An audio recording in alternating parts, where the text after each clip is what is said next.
Hi friends, my name is Karen Campbell, and today I wanted to share with you, I heard on the radio yesterday this verse. It's from James 4, verse 8. It says, "Come near to God and he will come near to you." And I love that idea that God is always just waiting for us to come near to him. He's not going anywhere. And I want to spend some time in this verse and journal it. So I've gone through scraps of this and that, magazines and different things to gather some kind of yellow tones, some neutral tones, and some blue tones. And I'm going to put together mixed media and thought I'd film it. So I've got napkins. I think they might be a little too bright. Butterflies. This is taking a magazine, a National Geographic magazine, and splattering a little citrus solve on it. Let it sit for a few minutes, and it just melts down the colors together. So that's kind of a fun one. Some tissue paper. This is another napkin of butterflies. I always like to have some scripture in there. So in the neutrals, I've got hymnal as well as scripture. This is part of a pattern. I've got some neutral thread, some dots, neutral pictures, all sorts of things there. And then in the blue category, I just went through some magazines and got all kinds of neat, really looking for things that have pattern or texture to just kind of help create a fun look in there. Even these little paint swatches for picking out your paints. So with that, I'm gonna get started. No way I'll use all this I'm gonna use my homemade journal for this little entry, and it's something that I sewed together using watercolor paper, and I want to do an entry right here. So gonna get started. I'm going to add my initial papers with matte medium. This is my preferred glue. It avoids most of the warping you get with gesso or some of the other glues out there. And sometimes I begin with a planned outcome, but 90% of mixed media for me tends to take a direction all of its own. With this one, I've cut out all my papers into squares or rectangles with the goal of building layer upon layer, outlining in black, and creating an interesting, colorful background to spotlight my verse. I laid some wax paper under my pages so that I don't glue them to the connecting pages, and hopefully this will also contain the paints I'm using and materials to these pages. I often question why I pick out all these special papers for the bottom layers, since so many of them might not make the final layer, but you never know. So I've chosen things I like. I'm gonna try to pay more attention to the colors, textures, and patterns in these projects. I created a Pinterest board with color palettes that I like, and sometimes I'll go visit that and choose one before starting to look through the magazines and my tub of papers for a project.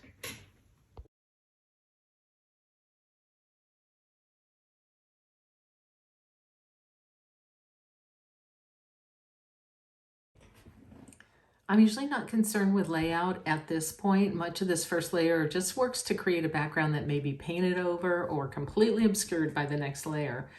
Often I try to blend those images together by fading them in and out with white gesso once they're down and leaving just little wisps of these layers still visible. Gluing some papers over the bindings helps strengthens that area and hold it together. I didn't do it in this project, but you can use all sorts of supplies that you may have on hand as well. I've created on cereal boxes, canvases, just any kind of strong paper. I've added masking tape, drywall tape, string, modeling paste, watercolor, acrylic, tissue paper, flowers, stamps, chalk, you just name it, and you can use it on mixed media. This project, I'm kind of placing larger papers on the outside and working my way into smaller ones just in case my planned project actually works out. And the beauty of mixed media is being able to cover up what doesn't work by just adding another layer. Many of the materials I'll be using don't adhere well to matte medium, so I'll cover them with a layer of gesso first. Gesso is a page prep, and it is easier for a lot of different materials to adhere to.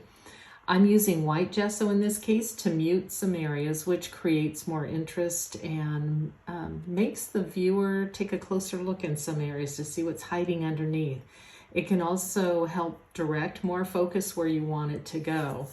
I'll use this white gesso, and then in other areas transparent gesso.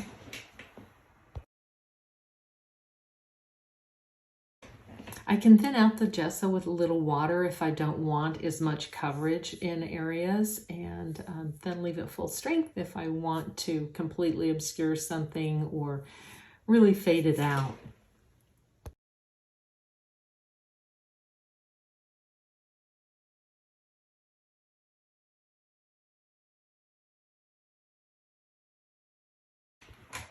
After loosening my pages from the wax paper before they become a permanent part of my journal, I'm going to outline these initial papers. I started with a General's charcoal pencil with a 6B soft lead, but I didn't like blending it with my finger and getting charcoal where I really don't want it. I want a little more control, so I switched to a Stabilo All pencil, which is water soluble. That means I'll be able to activate it with water and move it around with the brush to wherever I might want it. You can see how adding moisture with a wet brush to the Stabilo All marks kind of liquefies them.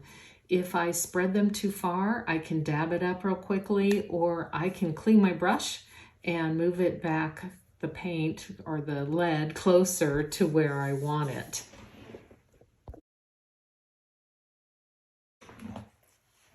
Now with all the outlines in place, I'm going to add more layers. I'm mostly placing new papers in the corners where the bottom layers intersect. I can, while I'm doing that, cover up areas I'm not thrilled with and leave papers I really like more visible while covering up those ones that I wish I wouldn't have used, or that I just want a little sneak preview of. I give each paper a strong brushing to remove any air bubbles and excess glue as well. I'm going to add a larger clipping of wood boards, and as I moved through the project, I liked it less and less as I continued, so I will be working on reducing the impact of that before I'm finished. You might be able to see that the matte medium I'm gluing with is also activating that Stabilo pencil in many places. It does okay with a single light stroke in the right direction, but anything else I have to do a little cleanup of the smears as I go along because it's moisture and activating that pencil. Random letters, numbers, and words are always fun to add to a project. They just kind of add interest. And in this case, I'm adding a question. What are you most passionate about in life? This question actually complements the verse I'm thinking about throughout this composition. Draw near to God, and He will draw near to you. I pray that that will always be my passion, to draw near to God. And as I got further along in this project, I thought about obscuring this question and even thought of replacing it with my actual verse. But the more I thought about it, the more I felt that it complemented the verse. And I wanted it to stay there. I want my passion to be drawing near to God so that I may experience Him drawing near to me. So now and then I take a break, I let things dry, and I come back with a fresh perspective. In this case, I added a cutout from a sheet of yellow and orange flower doodles that I made, and they seem a little bit out of place, like these orange slices and the wood boards that I'm trying to tone down. So I'm going to try to mute them all by painting a little Payne's gray over them or white gesso, and just move them into the background a little bit so they don't stand up as much and become a focal point. I'm also going to start defining all these rectangles with some color and some different shades using Caran d'Ache water-soluble crayons. Basically, I can scribble some color on, then activate it with a brush and move it around. I haven't had a lot of experience with them yet, so I'm still getting used to them. I want to shade in some squares and add a little color to separate or distinguish them from one another. And it's a little bit of trial and error. I'm being pretty cautious. I generally add color in small increments and then can add to it later.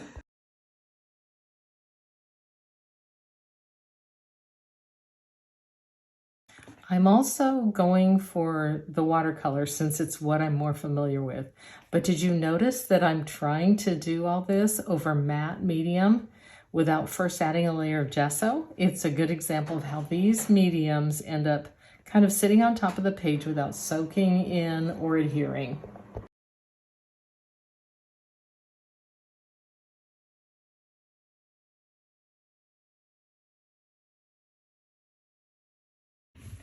I eventually did remember that I was working over matte medium and stopped to add a layer of transparent gesso.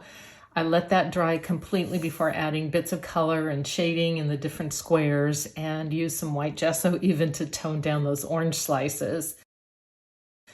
Then finally, it was time to add my verse, and I wrote it out, each word individually on stock paper, and I laid them out on the page before gluing them down with matte medium as well.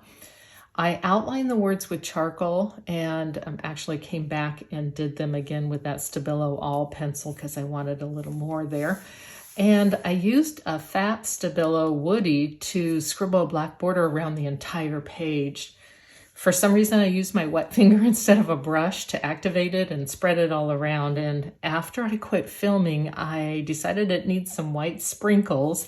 So I used a white acrylic, liquid acrylic over it with a brush.